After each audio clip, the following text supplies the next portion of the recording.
because we're all people, would want to kind of do their day-to-day work with all these various tools.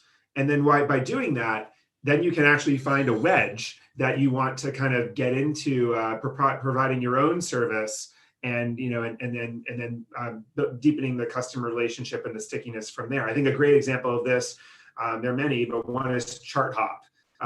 They are enabling you to work with a number of different underlying APIs in the HR tech space, and their kind of wedge in is being the source of truth for your directory and kind of managing org charts and knowing like who reports to who and what organization everyone is in. And then before you know it, maybe you actually start to use a few more of their kind of first party services as opposed to those underneath the surface. And so I do believe that the surfaces are becoming more important, and in some ways, threatening the providers of the services underneath. And that's, just a reminder that the choices that we ultimately make in our day-to-day lives, both as consumers as well as workers within the enterprise, are made at the surface or the front end of everything. And look at Tableau. There's so many other products right now that are, in the surface business, and that's a very that's a very kind of destructive space to be. I believe. And another reason for that is just the tolerance or the lack thereof within the enterprise these days for a number of different things. There's less tolerance and willingness to learn how to use products. The expectation for elegance and simplicity is suddenly really high, whereas before you just kind of use the products you were told to use.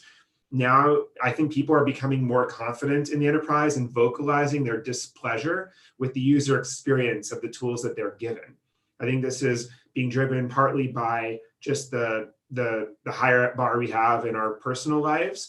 It's being driven by the confluence of some products that we use for both personal and work purposes, and also this bottoms-up adoption motion in the enterprise that is sort of empowering people to say, hey, like, why do I have to use this clunky thing when, so-and-so over there is, using their corporate credit card and has a far superior, surface to interact with on a daily basis. And I think it's a really exciting trend, because this is, one of the themes of this presentation will be the power of design and empowering design to have a seat at the table, for enterprise products. I would go as far as to say that design is starting to commoditize tech. And I wrote an article a while back called The Interface Layer. And this observation that a lot of industries are playing this kind of slap a hand game, where whatever interface at the top, is at the top has the most power. And if you think about winning that interface war, it's really the design and the user experience that is most compelling.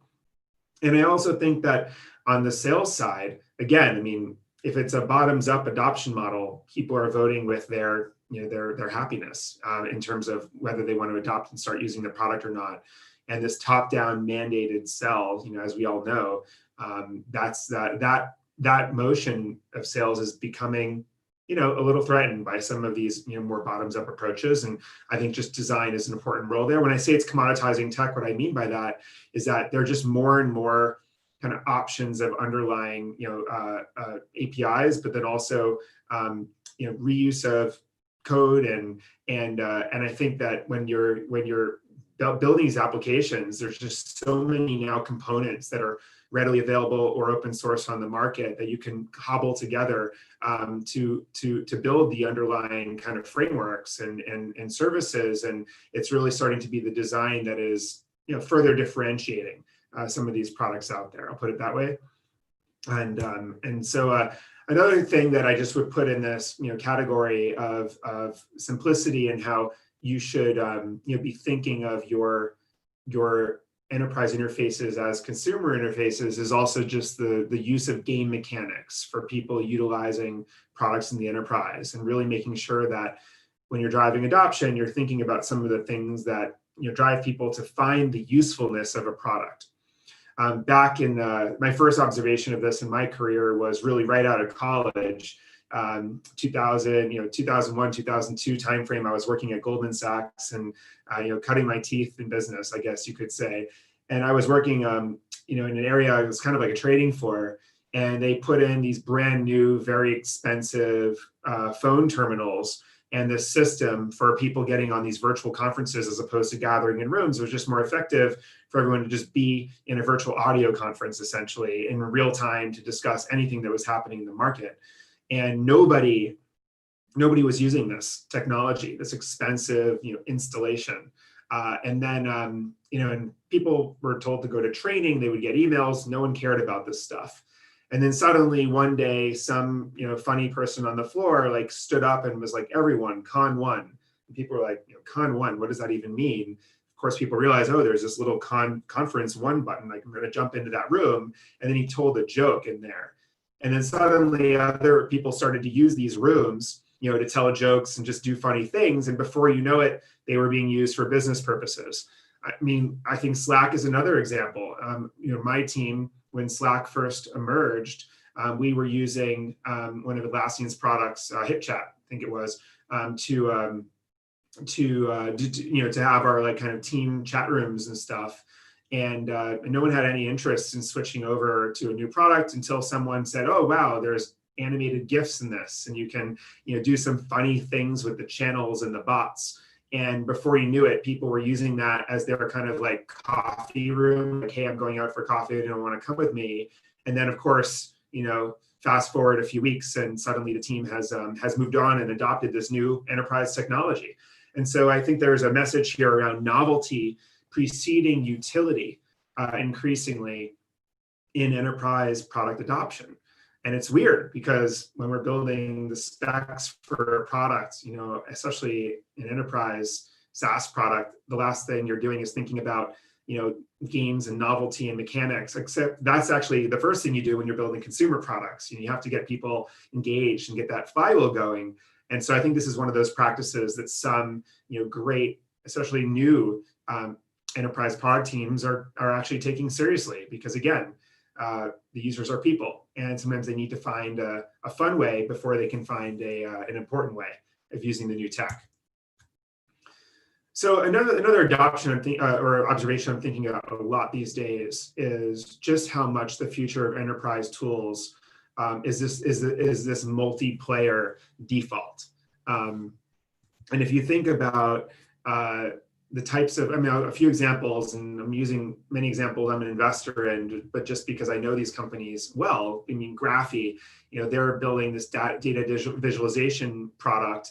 And by, the first thing you do is you define who else is on your team and who should have access to the graphs you're making. And then suddenly, before you know it, other people who are normally not involved with the analytics or, data analysis part of the organization are chiming in and building their own graphs and making comments and asking questions. And we've seen this in other products like Airtable, Globality for procurement, one of our own at Adobe XD, where it comes to design systems and prototype review and that sort of thing.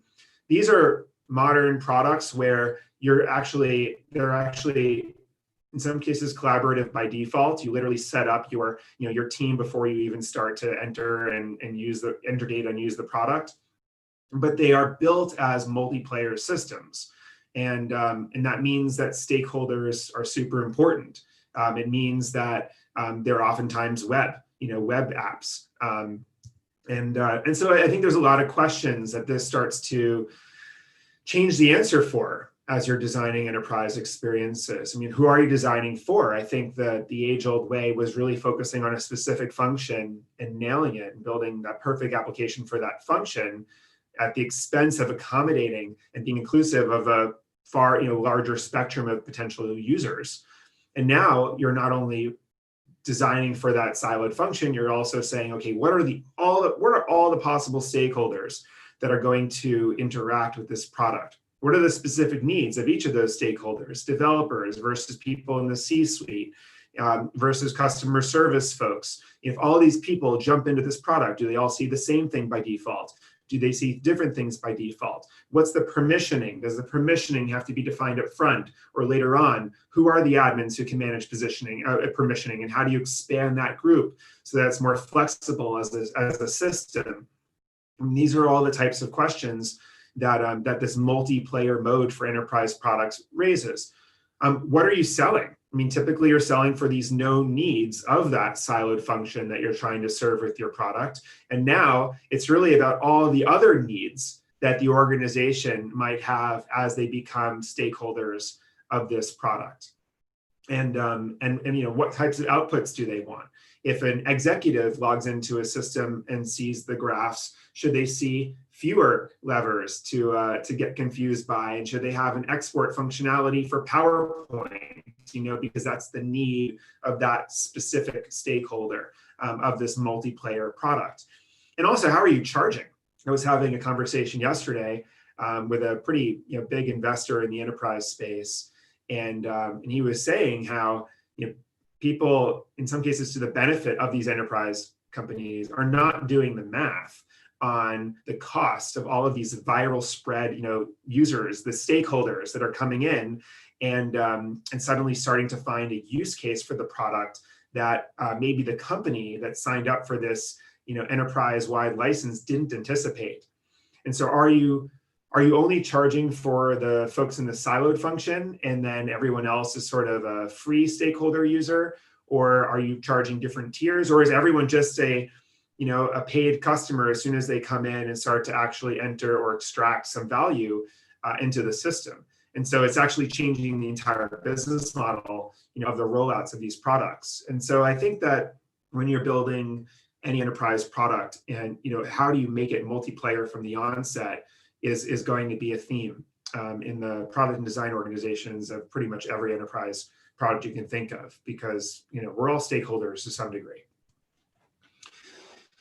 All right, so that's like kind of two thoughts on the simplicity and the edge of design, or the disruption, if you will, of the interface itself, and the role of collaboration first approaches to building enterprise products. And then the third area now I want to do a bit of a fun, somewhat polarizing deep dive with all of you in is around the tendencies of people, with a bit of a lens on enterprise people, or in the people in their enterprise mode, I should say.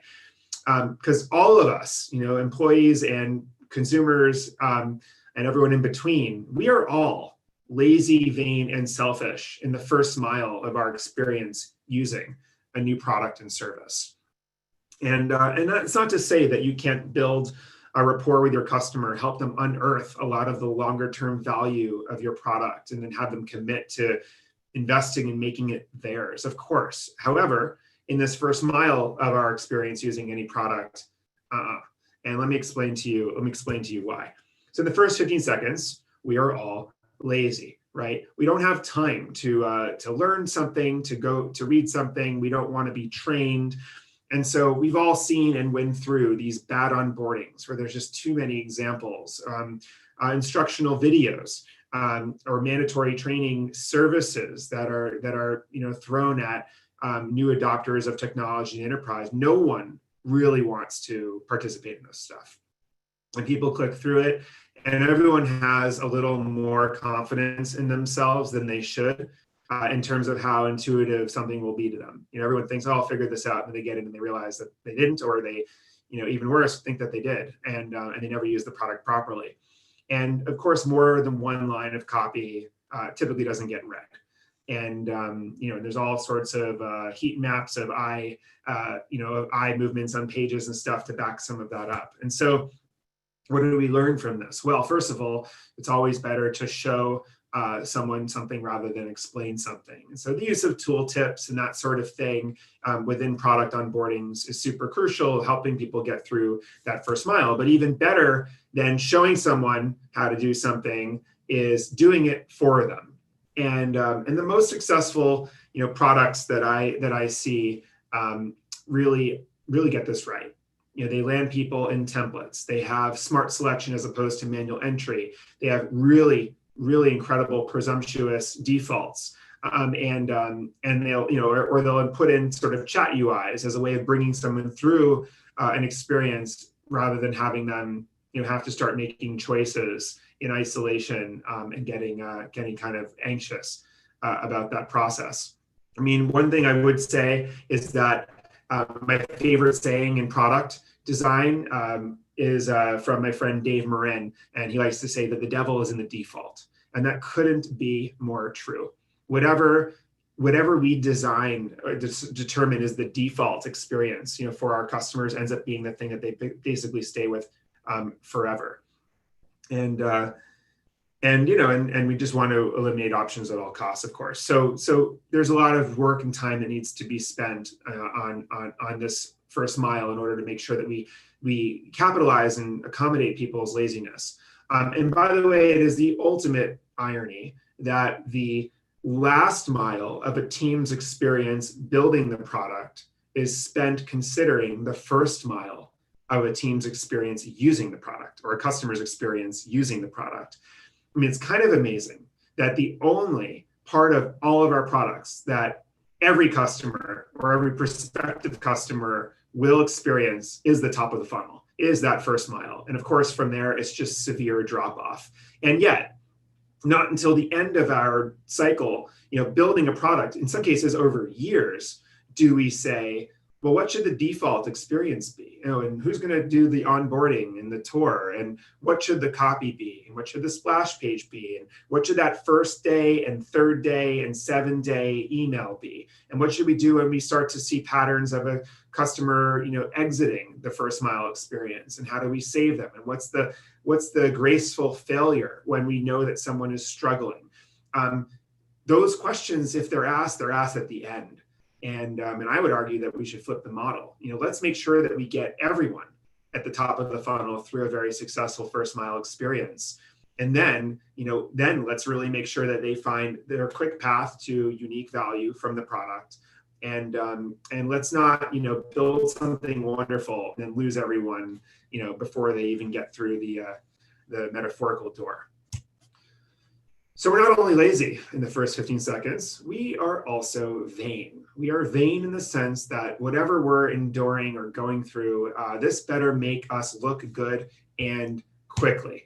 And so here I bring up the topic of ego analytics. And this is one of my favorite kind of debates to have with the builders of products, because everyone wants to think that their customers are above this. And we are, except not in the first mile, not in the first 15 seconds or the first, number of use cases. We all want to know that we are, loved and looking good. There's a lot of examples of this over the course of my career as an investor working with teams and companies. I mean, the previous one was Periscope, which for the sake of time, I'll move on from. One other classic example we probably all see in our lives is when you open up Instagram, and of course, instantly you see, how many likes you have or hearts and how many new follows, which leads me to an observation that when you look at the graphs of a lot of these companies with any form of vanity feedback or ego analytics, what you find is that people are more active in the product after they have posted something because they want to see what other people thought of the thing that they did.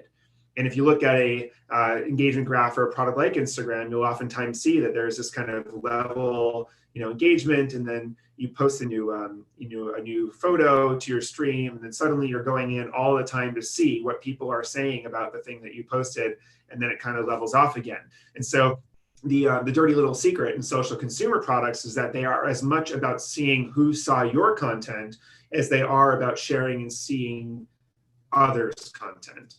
And so how do we kind of bring this back to the enterprise and making great, sticky, useful, and beloved products in the enterprise? Well, one of the things we should do is we need to merchandise our customers' progress and success to our customer. Like, they need to know that they are making progress. I did some research my second year at business school with a woman named Teresa Amabile, and she is sort of like a world-renowned researcher on creativity and business at Harvard.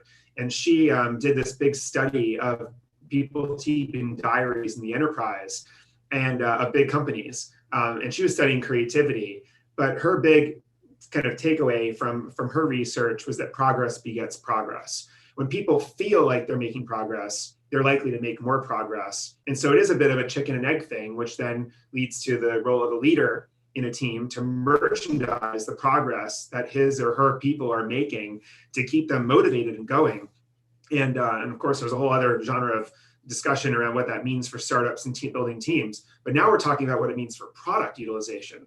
If you can make sure that your customers feel like they're making progress, like they're successful, they're more likely to engage further in your product. They're also more likely to feel good about themselves and therefore like your product, because if the product makes them feel good about themselves, that is a good thing. And so we need to also, in the enterprise, design products that help people get not only feel good about themselves, but get credit for their work. And this is one of my favorite examples. One team that I work with realized that if they could allow people in this enterprise dashboard of this pretty traditional enterprise data-rich product for reporting, if they could allow their customers in the enterprise, the users, to print editable reports or export as Excel sheets, that was just like, people loved, getting these editable reports so they could put their name at the top and basically essentially have this output for their bosses or to send around. And, no one really, if you were just a receiver of this, no one knew that the tool that they used exported, 80, 90% of this. And then they just kind of put their own finishing personalization touches on it and then sent it around as, their report to their team. They looked so great. They looked great to their peers, they looked great to their bosses, and this little feature, becomes really important. Now, traditionally, in an enterprise product team, it's like, we can let's just have it and export as a PDF, and people can just get the same data standardized, and why spend time making it designed really well, making it editable, all this stuff. But that stuff matters because you're feeding into the vanity of the customer, especially in their early, experience using your product, and doing so drives utilization. Finally, in this, first 15 seconds, we're also a bit selfish, right? We need to benefit very quickly from this without spending any time. Yes, this might be great for my team or for my organization or whatever else, but this does also kind of need to feed me really quickly because I've got a lot going on and, and I have a lot of demands on me and family and everything else. And gosh, if they're going to make me use this new tool, like it better serve me fast. And we are all skeptical, right, of the long-term promise of a product. And so it's not enough to get us through that first mile. We need something else, to get us value now. And I mean, there's a few examples I've seen over my career. One, Pinterest, I remember Ben Silberman in the very early days. This was really about keeping your collection. And yes, the promise of a community and discovering other content was always kind of part of the plan for him.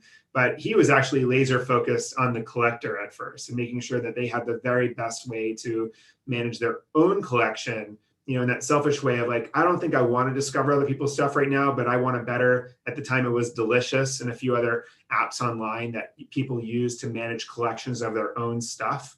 And so he was really laser focused at first on this immediate utility for collectors, and not necessarily this value proposition at the onset, come and discover your interests. Wow, that's really cool, but it doesn't really like serve my immediate need right now.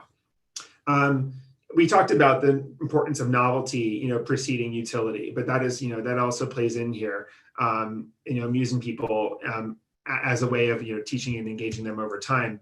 I love some of these other value propositions.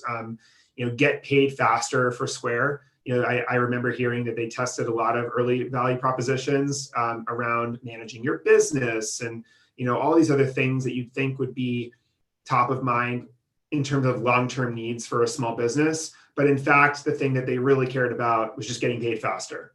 And that was a good example, I think, in that, first mile insights of what feeds the selfishness of the customer, even though what's really best for them over time is something even more than getting paid faster. And this really, gives a sense of, the empathy that Square had with its customers' problems in the early days. Stripe's, famous allure to developers, to get payments with 2 lines of code at a time when developers had to deal with all these different, intermediaries of the payments world and just deeply complicated integrations to get simple payments. And then every time a new region came online or a new currency, it was just absolute madness. And so this notion of 2 lines of code, really served the developers' selfishness and desires, first and foremost. So I think that the point of this, which is somewhat controversial, especially to my all my enterprise leaders and friends listening to this talk, is that marketing and copy should be born with or in the product team because it's part of the product experience. A lot of new consumer and enterprise companies figure this out in their startup phase by necessity. Like, it's all the same people, and so everything seems perfectly integrated and thoughtful. And the marketing and copy can, change on a dime to accommodate some of these insights we're discussing here. But as we all know, in larger companies and with organizations set up for scale, it's hard to get marketing and copy, in line with some of these product priorities, and also to be able to iterate them to make sure that you're appealing to the selfishness of your customer in real time, and it changes, of course, over time. So that's something for all of us to think about as we're challenging the organizational model of some of these modern enterprise SaaS experiences. So I guess the three major things I was hoping to impart, and in this early morning talk here, is one is empowering design. To me, is like this underestimated secret sauce, and it's just amazing how little design has a seat at the table still in the world of enterprise. Big companies, design is treated like a internal or external agency where you just throw stuff over the wall and get it back, and then whatever ships is usually at least 30 to 60 degrees off of what the designer intended. Designers typically are not the ones presenting their own the products that they're influencing, and in this world where decisions are made at the surface, that interfaces are disrupting all the other services underneath. I mean, how could designers not be among the most, if not the most important, pieces of the puzzle of being competitive in the enterprise? Is amazing to me. So I encourage all of you to think about how that applies to your organization. And we have to stop designing just for the functional user, but really take the team and the stakeholder into account. This multiplayer mode has huge implications for a lot of the things we discussed, like how you charge and who you're building for and how the product works and what the defaults are, etc. And I just think that this siloed function-specific model for enterprise is kind of yesterday. And not tomorrow, and we need to get ahead of that, all of us. Oops. And then third is also making sure that we understand the human tendencies of our ultimate users, and that lazy, vain, and selfish, set of insights can help us achieve that top 1% of enterprise adoption.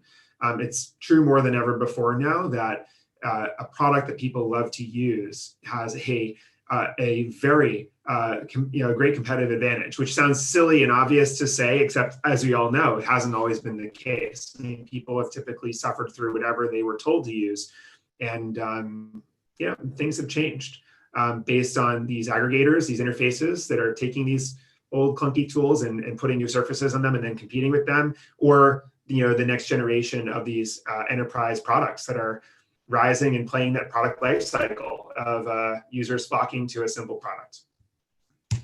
All right.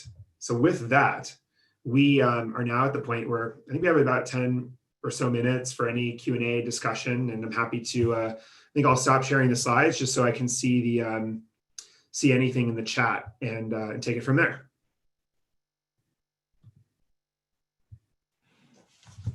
So let me take a look here, and feel free, anyone, to add anything into the chat that is of interest to you. So would I be able to share the long list of insights after the talk? Yes, I think these slides will be made available. I think that's what, yep, we already answered that, sorry. Okay, look at further down. If you click the Q&A, you'll be able to. Am I in the wrong one? Oh, Q&A, sorry, I was in the comments.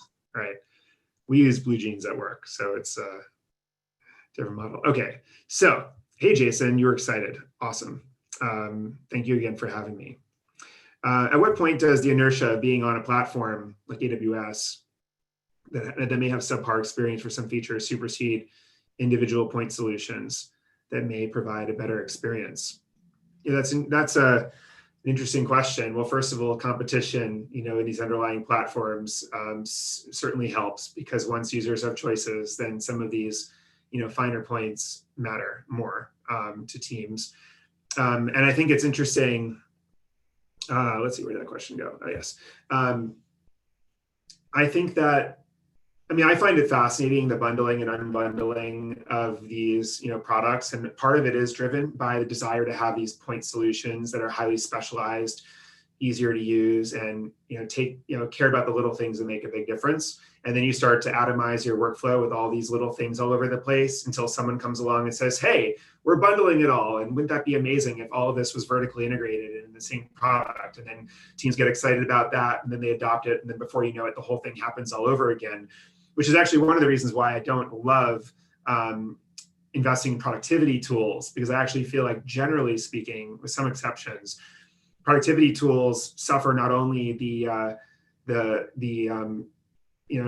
everyone says switching costs, and how that keeps customers entrenched in a product really long. Well, actually, productivity tools have another phenomenon called switching benefits.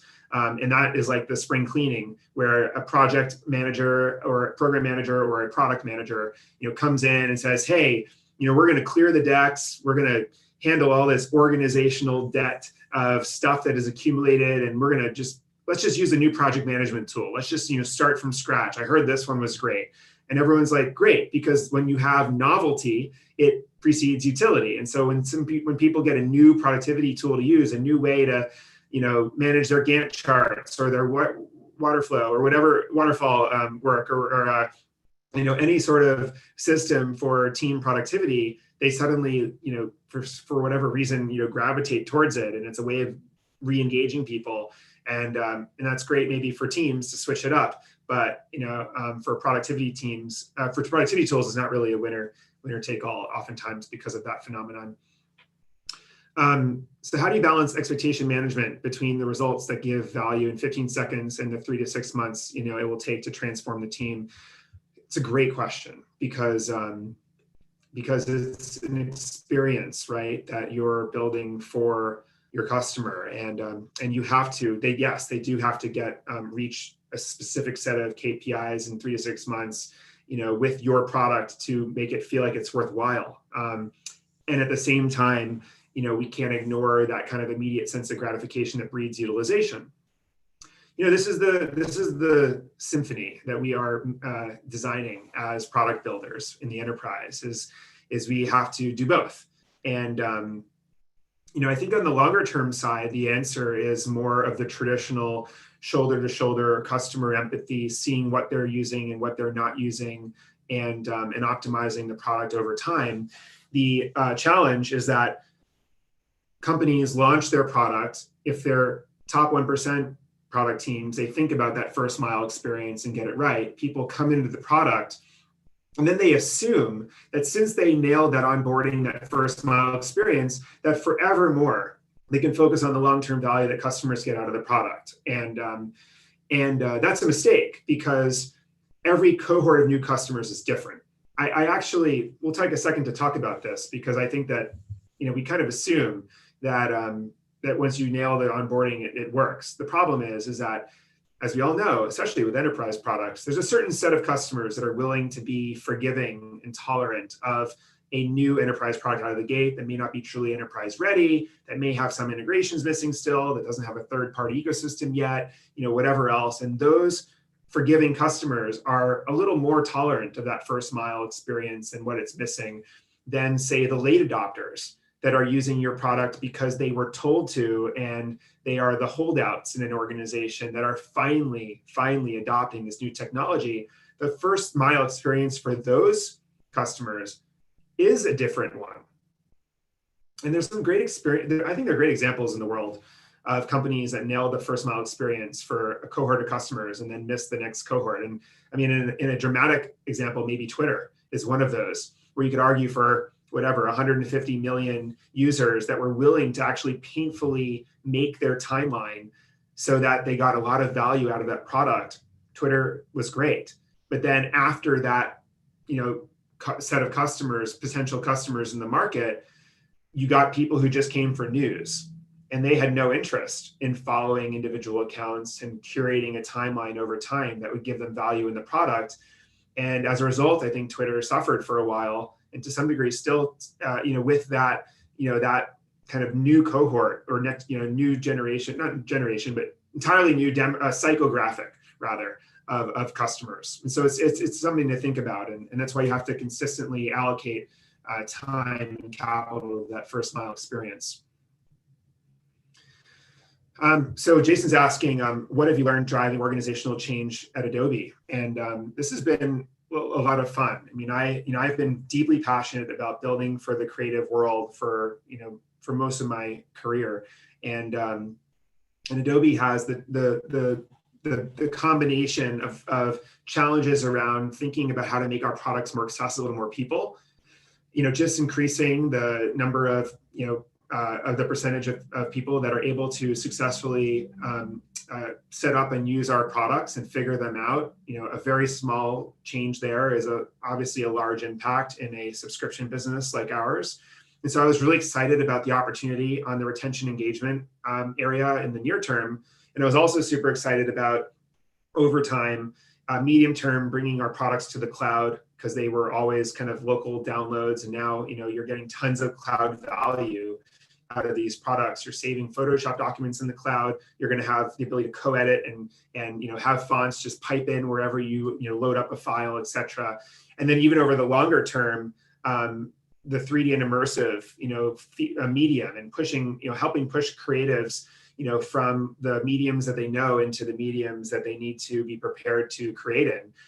And so there's been a lot of organizational change at Adobe to make this possible. And I think that, I always, I think it was the historian Jonathan Sarna that said, discontinuity breeds continuity.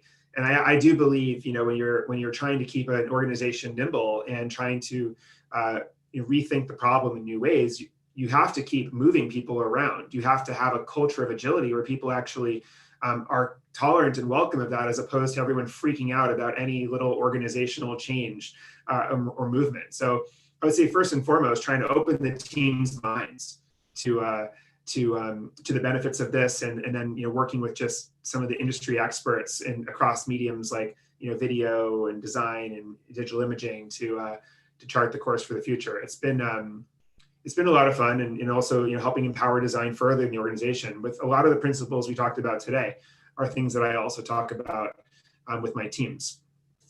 So suggestions for startups building developer tools. Well, there's obviously this low code, no code movement, and expanding what a developer even means, I think is a really interesting trend right now, because why should so many stakeholders not be able to even touch or understand the development process of a product? The multiplayer principle we talked about today hugely applies to startups building developer tools today, I believe. Also, I think the approach to an ecosystem. I mean, there's just so many different developer tools out there that are deeply specialized these days. And making sure that from the onset, you're not building a closed system, but obviously embracing that. Those are just a few thoughts. A question from Kyle, how do you suggest designers advocate for a seat at the table? It's funny. I mean, this notion, one of my favorite sayings these days is that a prototype is worth 1,000 meetings. And we've all been in meetings, especially, by the way, in building an enterprise product, where people go around and talk about a market opportunity and the types of features something needs, and how to make sure that you light up something that that connects these two different audiences with the same workflow or whatever else. Every enterprise is trying to crack something like this. And it's just amazing how long that conversation will go and how many times it will happen until people actually take the time to just review a prototype and see rather than discuss. To me, a really thoughtful prototype is like a hot knife cutting through the butter of bureaucracy when it comes to understanding how an enterprise product will will add value to customers, but also become a business. And the only way to suggest design or advocate for designers to have a seat at the table is to show what they're capable of.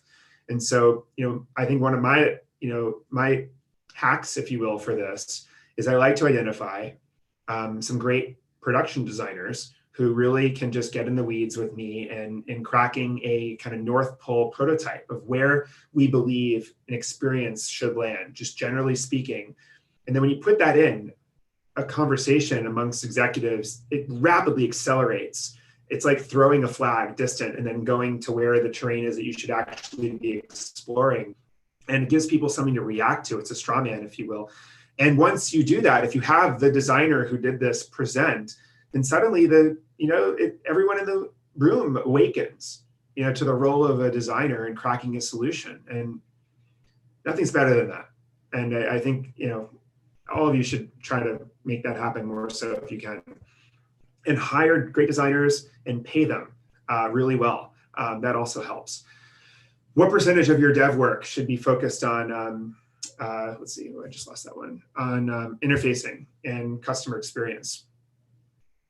Interface and customer experience. Well, it's a controversial response, right? In the traditional enterprise SaaS world, that sort of sold products that weren't even fully, functional yet, and it could get away with inferior interfaces and shoddy customer experience.